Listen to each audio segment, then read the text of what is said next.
So how's everybody doing tonight? Welcome back to the channel. It's Homebuilt 86. Tonight's video, I wanted to enjoy a pipe with you all on the channel. So if you're interested, pull up a chair, sit down, grab a pipe, cigar, whatever. I also got some new tobacco in the mail today. A guy's channel that I've been following a lot recently, his name is Alan. He has the Pipe Cottage. I picked up some of this tobacco that he recommended. It's called the Ruins of Windsor from the Country Squire. You can order it online. I have smoked a little bit of it already. It tastes pretty good, but I wanted to do a discussion on the channel tonight and talk to you all. I'm going to talk about my conversion into the Catholic Church. It's something that I don't know. I've had the thought for the video for a while, but I haven't ever really shared that on the channel. I don't know why. It's just something that I don't know. It's kind of a phase of life of where I'm at right now. It's something that I wanted to share with you all on the channel and kind of discuss why I came into the Catholic Church and enjoy a pipe. Like I said, I've been following his content some lately, watching some other people that have done talks and discussions while smoking a pipe. It's just something I've smoked a pipe for years. I haven't in the last few, but it's something I never really thought about doing on the channel. But I really do enjoy watching people's videos that are having a discussion and enjoying a cigar or a pipe. So enough with that.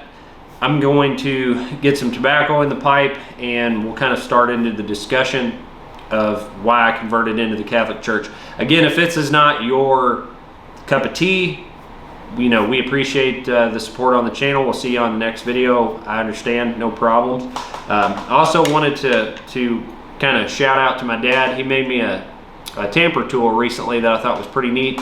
It's a 357 casing with a piece of deer antler in the end for cleaning out your pipe and tamping it while you're smoking. So pretty neat. I think I might do a video where I make one of those. So let me think about where I want to start on my journey to the Catholic Church.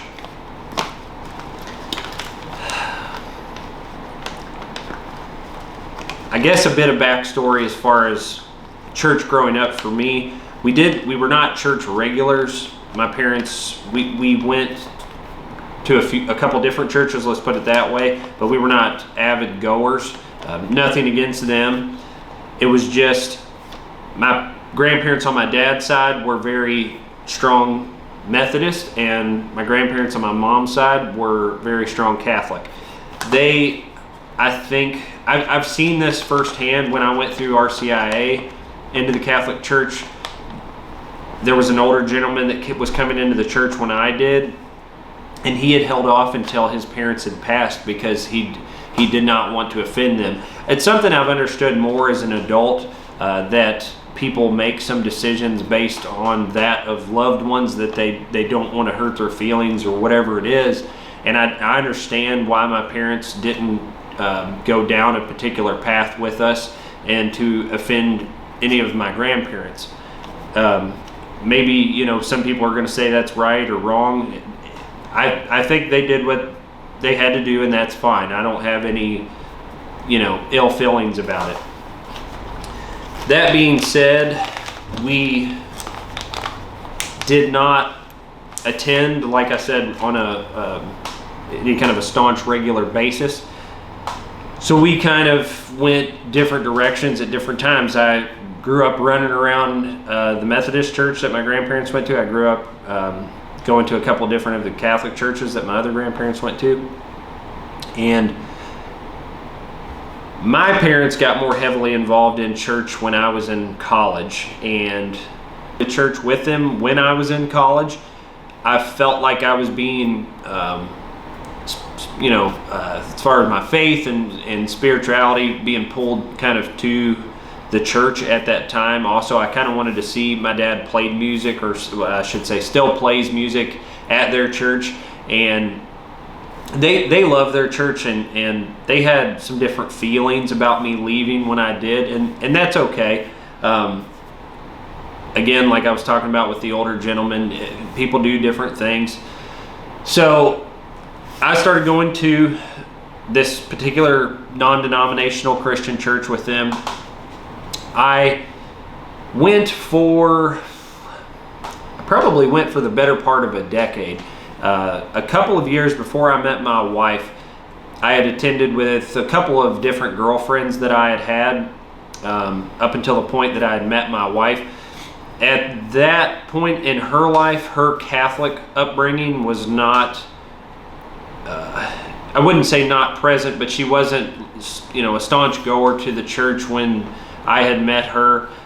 We kind of got involved going to the church that my parents go to. And I know why it attracts a lot of people. It's got, great music. There's a lot of different people. There's coffee before the services. It's very upbeat. You feel like you're working on yourself, almost like you're going to class, kind of in a way. Spiritual class, personal class, marital class, however you want to look at it. That's kind of what it felt like to me. Not to make too many generalizations about it. But she enjoyed it, and we went for a good period of time. I kind of felt like I was always riding the fence, so to speak, and never really jumped in, never really jumped out. We went on a pretty regular basis. I finally got the courage up to decide I wanted to get baptized there. So I attended their baptismal class and ended up getting into the class, and that's probably the first point that I would say I started to develop an opinion about the Catholic Church. The guy that was running the baptismal class, if I recall, I think he was a converted Catholic to Protestant Christian, and I don't know whatever his particular proclivities were towards the Catholic faith, what he had dealt with, and why he didn't like the Catholic Church. Nothing against him, but he kind of, you could tell he kind of had a less than, great opinion of the Catholic Church. So he had kind of talked to us about some of the things that he had issues with while we were going to this class.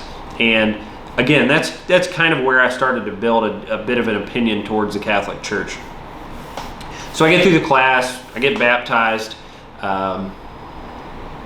We attended for several more years.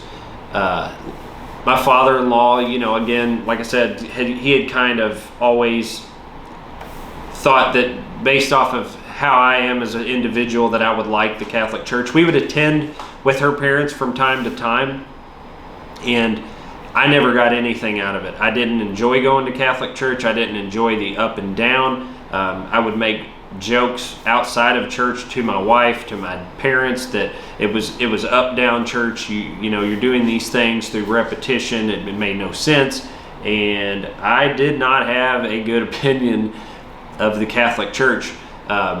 So much so to the point that we went for a particular event. I think it may have been Thanksgiving or something we went to with her parents.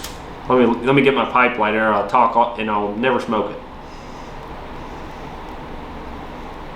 The pipe I'm smoking, by the way, it's a semi. It's a Church Warden. I like the Church Warden pipes quite a bit.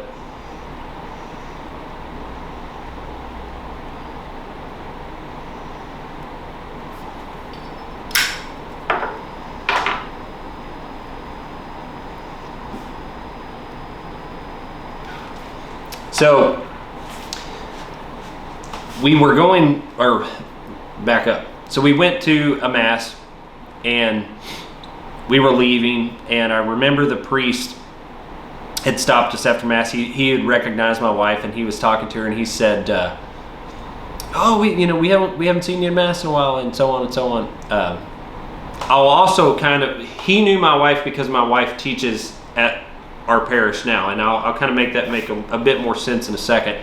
So he recognized her. He said, "Hey, we haven't seen you in a while," and he said, "Oh, it's kind of a house divided kind of situation." she said, yeah. And we got in the car. We had a fairly, decent argument in the car after we had left, because I didn't feel as though our house was divided. I felt she felt the same way that I did about the Protestant church that we went to. And again, this is how I felt about the Catholic Church. So that should give you enough of a backstory of how I felt about it.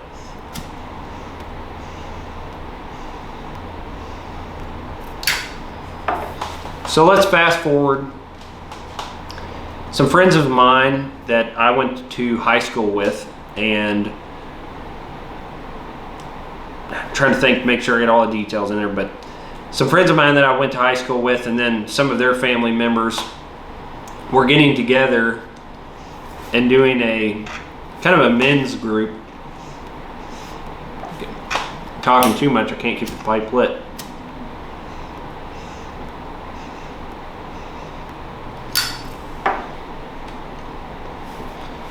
So they were doing a men's group and getting together. We're in kind of similar walks of life.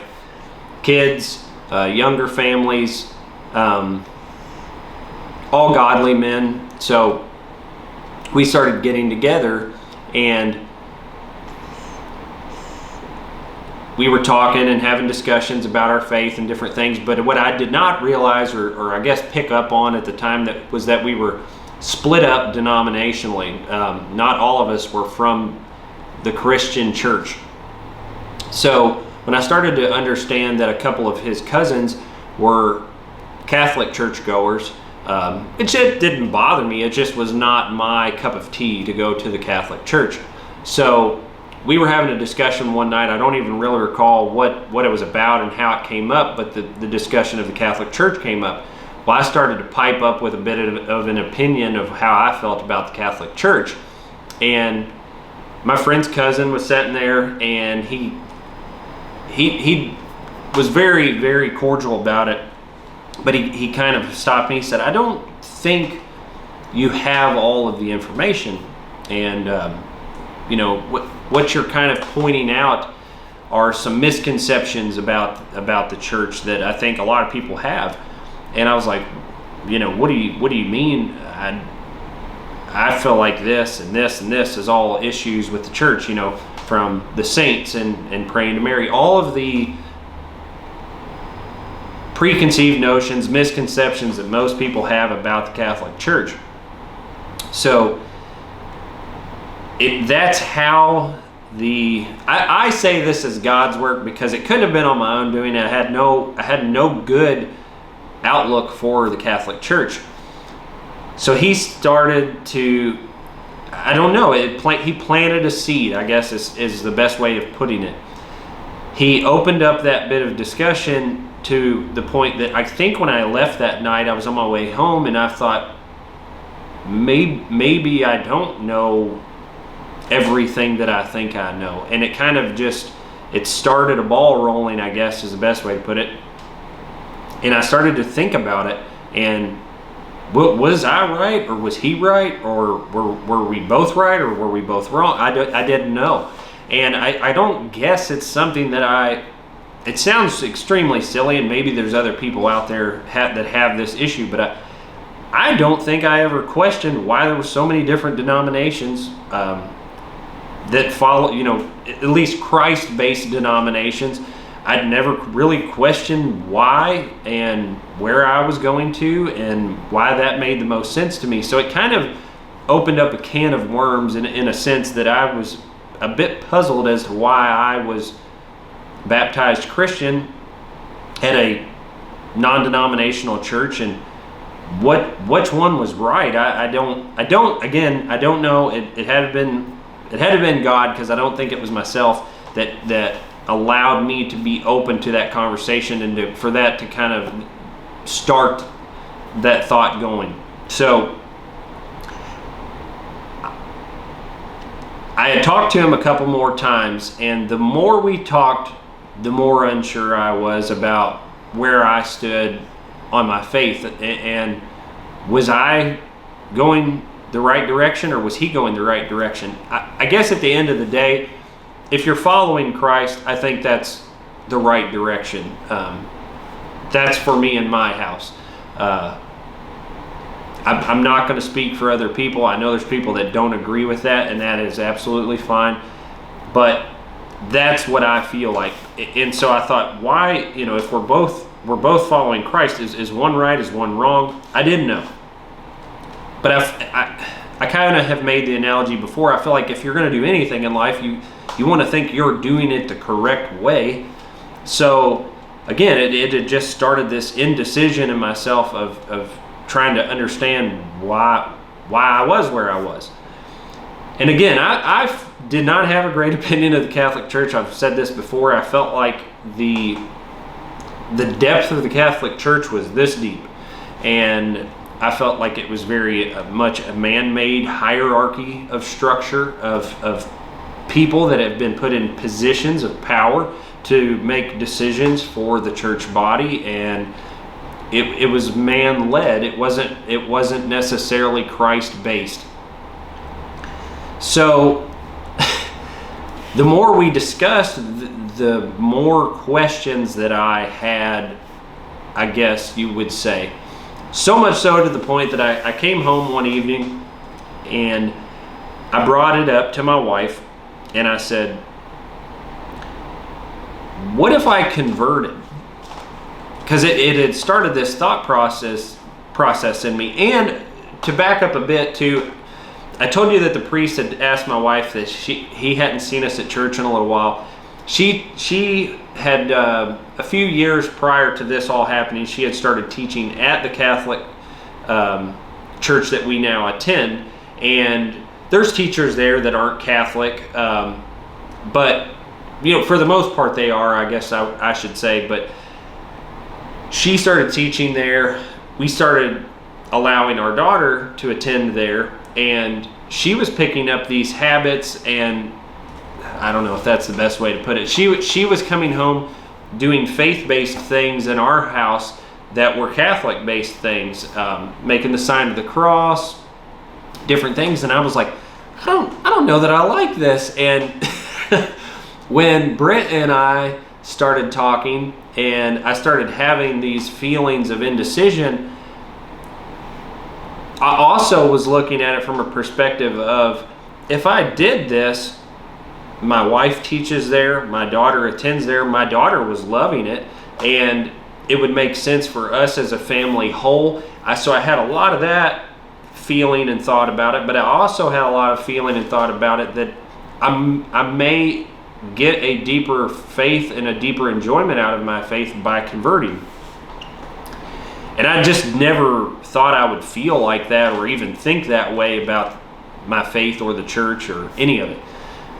So I came home and I said, what if I converted? It was something that was starting to roll around enough that I really was discerning what it was that I wanted to do. And she just kind of gave me a really blank look and said, converted to what?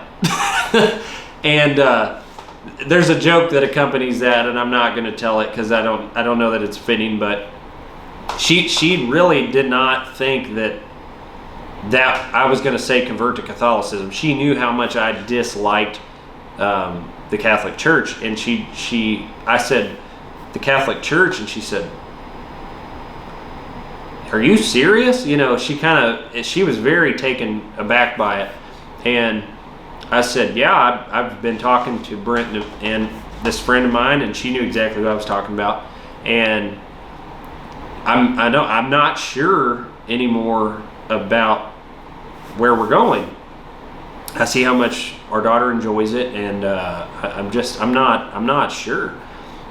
She said, well, I mean, I would be ecstatic if you wanted to change, because I do like the Catholic Church, but I've always supported you and kind of where you go, and it would make sense for us as a family as a whole. And I said, that's kind of the same things I was thinking. So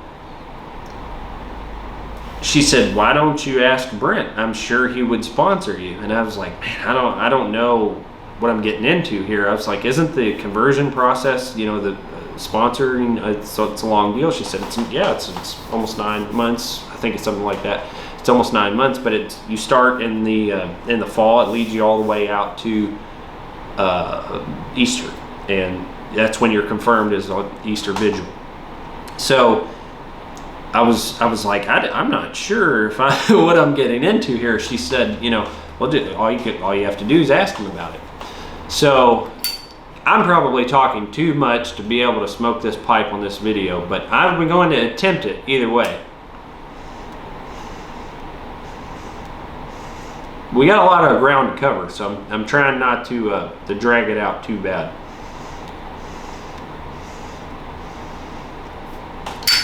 So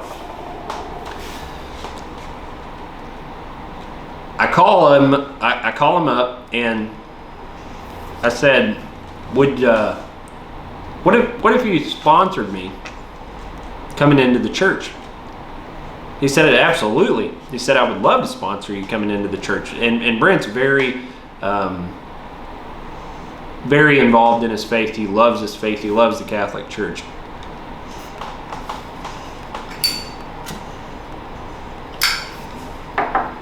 So he said, here's the deal. You can start, and if it's not for you, then there's no shame in saying that this is not for me. But it is a commitment. It's a process, and I'd absolutely be happy to sponsor you. So that's kind of how it all started.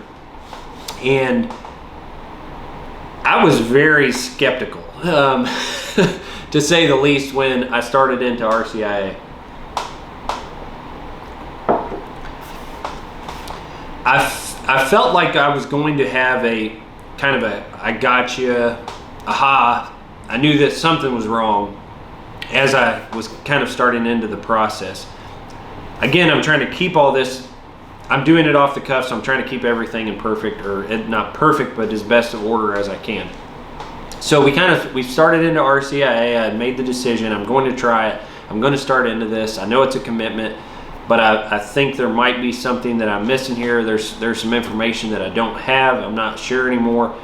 And it seemed like the more that I tried to dig into the information, the more that I tell people this, even still today, that if you want to disprove the Catholic faith, you will probably ultimately wind up converting to the Catholic faith. And that's what I felt like happened to me.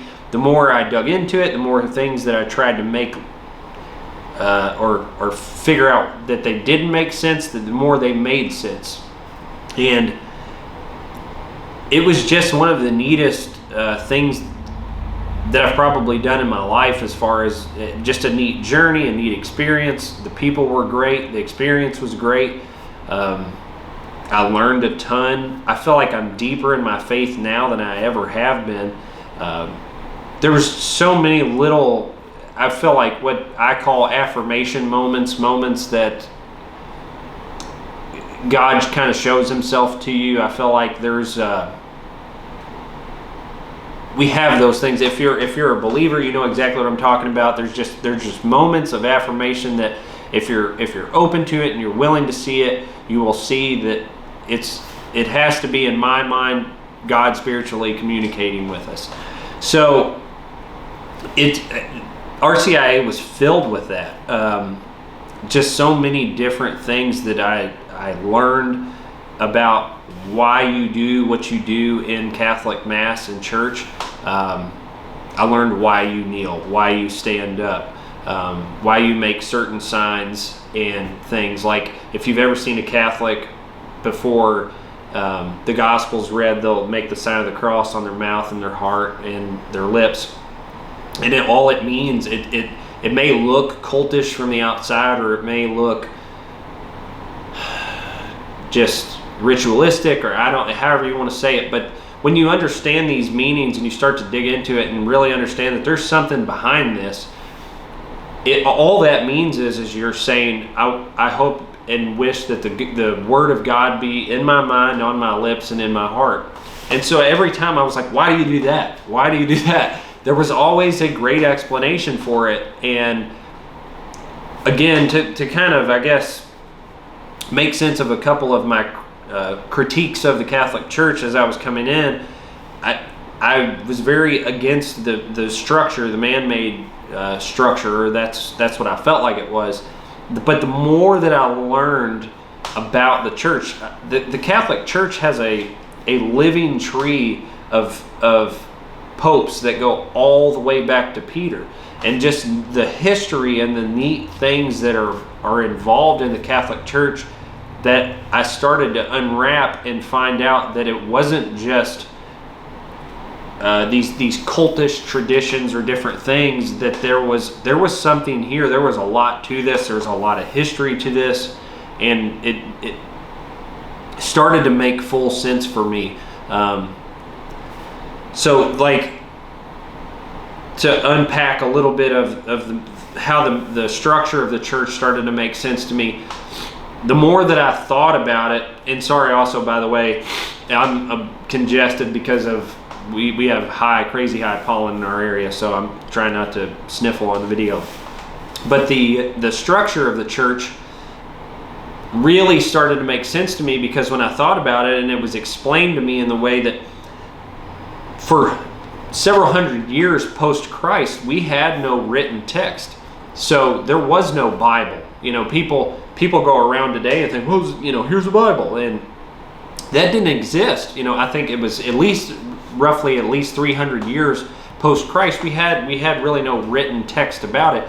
So without the church, when Christ appointed Peter the head of the church, without that, and Peter appointing other people to make decisions and start the first church, and that proceeding on for the next few hundred years after Christ, without those traditions and the information being passed down from generation to generation until written text existed, let alone more hundreds of years post any written text that people would be able to get information, to read it. So without all that time of information being passed down through these, what people will say is silly traditions, or things that look cultish, or sayings, or prayers, we wouldn't be sitting here having this discussion at all. So things like that really started to, I don't know, really started to open my mind, to make me realize that there was so much beauty and depth in the Catholic Church that I never realized or had any awareness of. One of the big things too when I was converting in that Brent showed me about was some of these Eucharistic miracles, and I thought, how is that possible, that this Eucharistic miracle could be a real thing? And I guess I had never really thought about it before. As I was coming into the church, the Eucharist, for those of you who don't know what I'm talking about, it's communion, is also referred to as Eucharist. It's the transubstantiation that takes place during the prayer of the priest over the bread and the wine, that we believe as Catholics that turns into the body and blood of Christ. When Brent started talking to me about the beauty of the Eucharist, I was a bit baffled. I knew that was a Catholic belief, but I didn't know how I was going to approach wrapping my head around it. I wasn't opposed to it, but I didn't understand it yet. And so he had started to talk to me about these, what's called Eucharistic miracles, where in different places of the world there have been accounts that a host that was dropped or placed in holy water had returned back to a flesh-based substance. And I was like, I'm not sure exactly how I feel about this. And I did some of my own research. I looked into it, and the answer that I came to was that if you're a spiritual-based person, our faith is supernatural. You can't explain it, you can't touch it, but it's there. So is it possible that communion is the exact same thing, the Eucharist is the same thing, it's supernatural, we can't explain it? So the more that I kind of looked at communion in that way, the more it started to make sense to me. The mystery started to open up a little bit, and this could go on and on. I could tell you of many different things. I'm trying to kind of hit on the high points of my conversion process and the things that were transformative in that journey. I think the one that really sold it for me on the Eucharist was Father Mike Schmitz. If you don't know who he is, he's a younger guy, Catholic priest, really well spoken, high energy. He has the ability to kind of get you excited about it, and he's just very captivating when he talks. But I listened to a speech he was giving about the Eucharist, and he ultimately goes back to the John chapter 6 teaching in the Bible, which is where Jesus is teaching about communion, and he explains that this is pretty much where all of the Protestant church and the Catholic church is divided, is that people either believe that as far as what Jesus taught over communion was he was being literal or he was being metaphorical, and that's kind of what divides a lot of the Protestant church and the Catholic church. So he goes on to kind of explain that and unpack it a little bit, that, you know, if you go back to the Jewish text and the Jewish writings of Passover and when a lamb was slain and eaten, and you go back to Aramaic and the original early translations of what Christ was actually saying when he talked about communion the first time, and they said it's much more graphic, it's much more descriptive.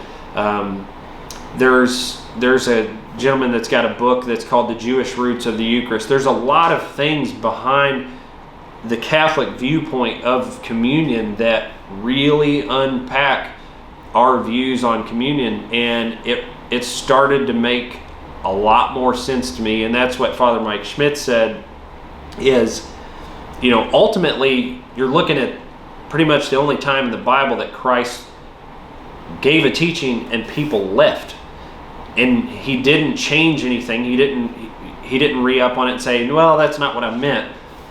Everyone left, and then he turned to the apostles and said, you know, do you all want to leave too?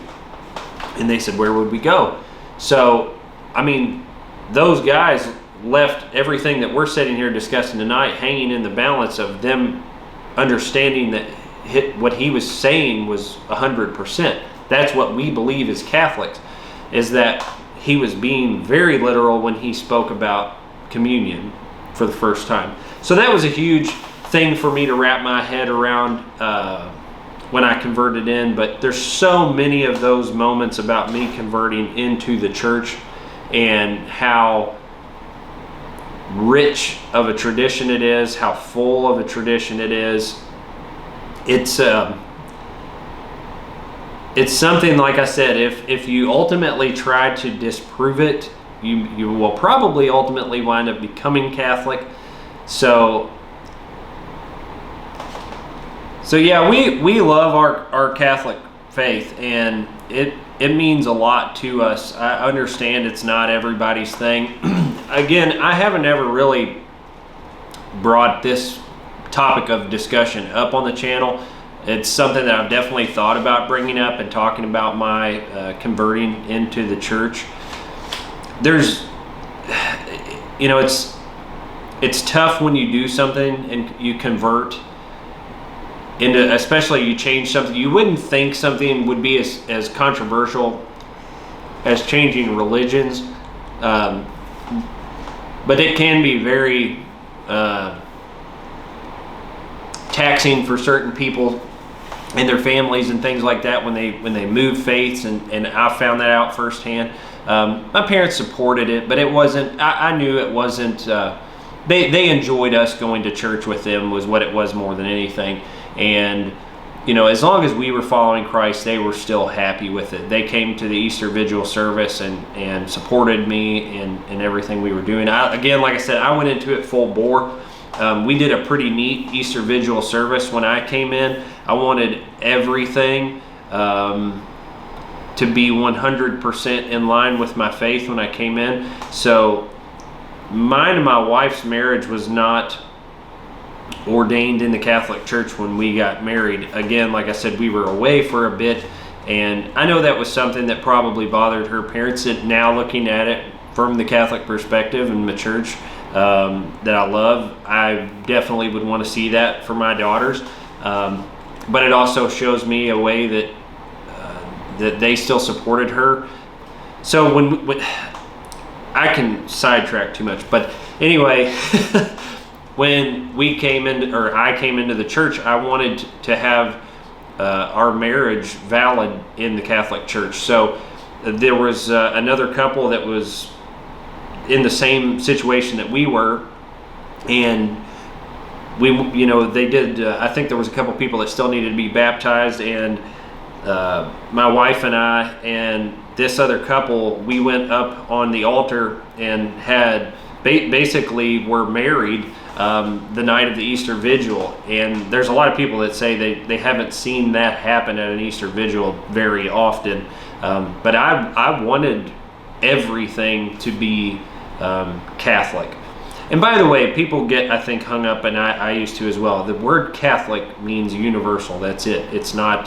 It doesn't mean a specific church. It just means the universal church. So that's something that pops into my head when I'm talking about this. But I wanted everything that way. We had our daughter baptized while I was in RCIA. I wasn't baptized because I had already been baptized, which is another point that I did want to make while I was doing this. Again, I'm not going to drag this out crazy long. I can do other videos and talk about other things if people have specific questions. I'm absolutely 100% willing to do any videos or talk about my take on things. If you have those questions, feel free to put them in the comments down below. But that was another thing that I learned when I was in RCIA, was that people, or not people, but that other churches use a lot of practices that are considered Catholic doctrine. And I did not understand that when I came into the church. When I first started to kind of break that open a little bit was when I asked why I wasn't going to be baptized, because from more of a Protestant perspective, when people move and change churches, a lot of people get rebaptized on a pretty regular basis. The Catholic viewpoint stands is that you get baptized once. If you were baptized under the Holy Trinity, which is the Father, the Son, and the Holy Spirit, that was a valid baptism. You are baptized. That the viewpoint is that you can't be more baptized. You were baptized under the Holy Trinity. That's God's work. To re-baptize is to say for some reason that you weren't baptized. And the more that was unpacked, the more I understood. I was like, I don't understand why people would do that either. But then I'm like, well, hold on a second. Is the Holy Trinity, why would you accept that another church had a valid baptism? And they said, well, the Holy Trinity is Catholic doctrine. And I didn't understand that in the least, that if you look into it, there is a group that's called canon law that are church fathers and people that look at biblical teachings and theology and break down this information to understand. We had a limited time with Christ to unpack everything, so there are some things that have to be looked at and understood in a different way. And the Holy Trinity is one of those mysteries that was, all three were discussed, but had some more unpacking to do post-Christ. So that's what the early church looked at and said, we think that this is something here. That's where the Trinity came from, based off of early biblical texts. So again, I'm no scholar. I'm not trying to say that I have a theology degree or anything else, and there's probably people that are going to correct some of what I'm saying, but the context of what I'm telling you is 100% accurate. You can look into it, but the Holy Trinity is early church teachings, and I could not understand why there are Protestant or Baptist or other denominational churches that would use that, and why you would use the Holy Trinity if you don't believe in Catholicism. So I started to understand as well that there is some picking and choosing that goes on. And it just, little things like that I started to look at and to unpack. And again, this video in no way is meant to say that anyone's wrong in their belief system. This is strictly my views, my beliefs. I'm not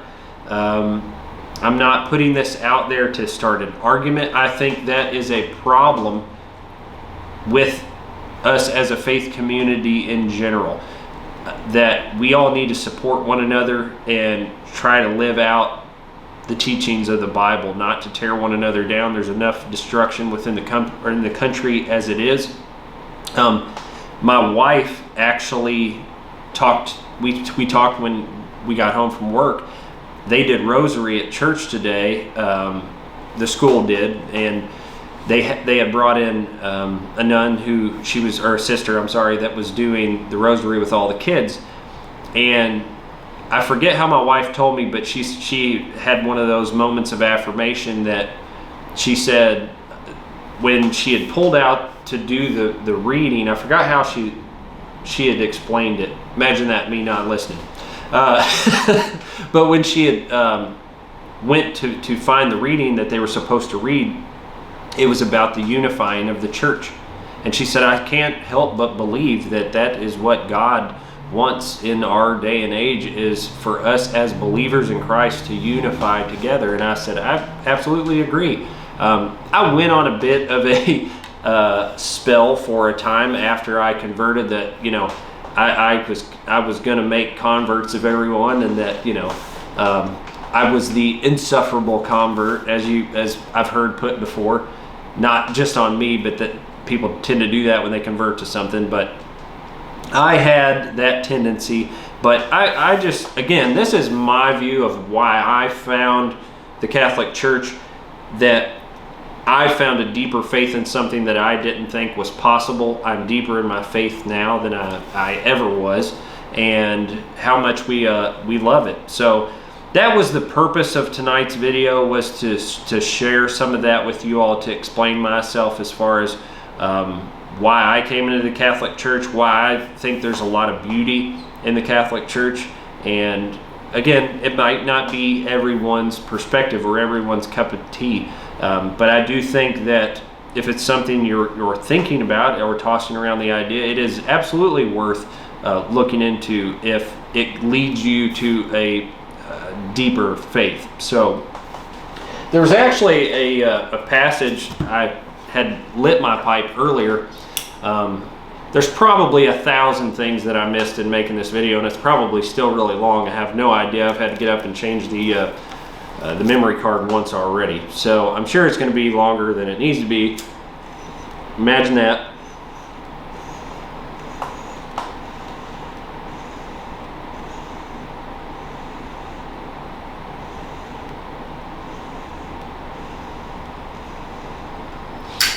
Probably getting about down. It's a neat pipe, but it is a small bowl, so it doesn't hold a whole lot. But I was smoking a little bit earlier when I told you I tried the tobacco out when I first got home, and I just happened to walk out on the porch. I am no perfect person when it comes to diving into Scripture. I'm trying to get better the older that I get. I think that there's a lot in here that I need to know more of it. I'll leave it at that. I happened to open it up, and I thought that it was worth sharing on tonight's video, being as that I was talking about my conversion to the Catholic Church. But it could not be any more fitting for this video, for today's time. At least that's what I feel from a Christian-based view, and you know where we're at with some things going on in the country. So this Bible I actually bought. It's a leather-bound Bible that I bought when I was coming into the church. It's really pretty. It's I think it's a Benedictine version. It was someone else's Bible, Natalia Matheson. And I actually bought it online, used on eBay. Yes, it's Benedictine. And I had never had a really nice Bible before, especially not something leather bound.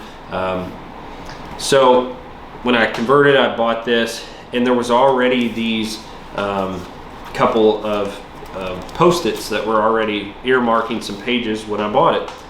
And so just thumbing through tonight, and like I said, sitting down and enjoying the pipe, I went to a couple of these earmarked pages. Well, I happened to turn to one, and that's typically how I will read certain passages or scriptures, is to kind of open it up and try to find something and just start reading and kind of see how it applies and how I feel about it and if I'm understanding it. So it's probably the worst way. Don't take my advice when it comes to reading the Bible. But so I opened it up. Again, this was an earmarked page. I just feel like in these little moments where, if we're willing to see it in that way and we're willing to listen, that it is God speaking to us. So I look down, and here is this passage. It is Timothy, let's see, 2 Timothy verse 3. Godlessness in the last days. It says, "But understand this, that in the last days there will come times of stress. For men will be lovers of self, lovers of money, proud, arrogant, abusive, disobedient to their parents, ungrateful, unholy, inhuman, implacable, slanderers, profligates, fierce, haters of good, treacherous, reckless, swollen with conceit, lovers of pleasure rather than lovers of God, holding the form of religion but denying the power of it. Avoid such people. For among them are those who make their way into households and capture weak women, burdened with sins and swayed by various impulses, who will listen to anybody and can never arrive at a knowledge of the truth. As Jannes and Jambres opposed Moses, so these men also oppose the truth, men of corrupt mind and counterfeit faith, but they will not get very far, for their folly will be plain to all, as was that of those two men." It really affected me when I read it, and I was smoking the pipe, and I kind of thought about it. And my wife had gotten home, and I said, I opened my Bible up, and I was kind of reading a passage, and I'd went to one of those earmarked pages in my Bible that I'd bought that was used. And I said, this is strange that, you read this, and it couldn't be. If you've ever heard Paul Harvey's "If I Were the Devil," this is exactly like that. It is outlining not half, but all of the things that we are seeing. Turn on the nightly news. But two things that stood out to me as I smoked the pipe and kind of pondered this a little bit. That's something that they kind of taught us in RCIA, by the way, not to side tangent that I never do. It was, as a group, we would take a piece of scripture, write down how we thought that, we were looking at it, what could have the possible meanings have been, and then we would share amongst each other as a group. And it was neat to see how many different people kind of had a different perspective on it. So anyway, the two things that stood out to me in this were, I told my wife I don't ever really recall a section of scripture that I've heard, and I'm probably wrong because I'm terrible when it comes to quoting scripture, but where it says, to avoid certain people. And I don't think it means anything in any kind of derogatory context. It just means, these people's views do not align with with a specific lifestyle, to avoid people that are living in this way. But on top of that, I feel like we are in a gigantic battle spiritually, politically, physically, in today's world with truth. And it just really stood out to me that, you know, it said that they will listen to anybody and can never arrive at a knowledge of the truth. And it says truth in here twice. It says, it says they can never arrive at a knowledge of truth. And these men also oppose the truth. So, oppose Moses and they oppose the truth, men of corrupt mind and counterfeit faith. And that just stood out to me, that we are having such a difficult time discussing things that should be much more simple topics to discuss, because the truth isn't subjective to what we say it is. It's the truth. So it just, again, I'm not going to try to get all philosophical and unpack this. It just stood out to me tonight, and I thought it was worth sharing, as was the topic of the video. So it's probably gone on long enough, and I hope that this benefited some of you, and maybe it sparks that conversation or thought within yourself to what it is that you're doing. And again, I am only trying to become a better person, a better parent, a better disciple, a better husband, all these things. And that's partly why I like the channel, and I like doing things like this and diving in and trying to learn more, and going to church and all these things that help me to round out who I am as a person. So we appreciate you joining us on tonight's channel. We appreciate you if you joined us with a pipe or a cigar, and hopefully I can do this more, because I really have enjoyed the last two videos a lot. And I hope it's a new staple for me on the channel. So again, this video is not meant to upset anyone, to say anyone's right, wrong, or indifferent.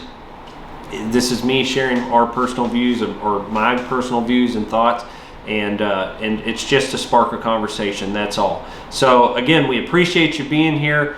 We hope that everyone's having a great week out there. We look forward to seeing you on the next video. If you like these videos, please hit the like button, subscribe, share the video if you feel inclined to do so. But we appreciate it, and we look forward to seeing you on the next video. Take care. Have a good day.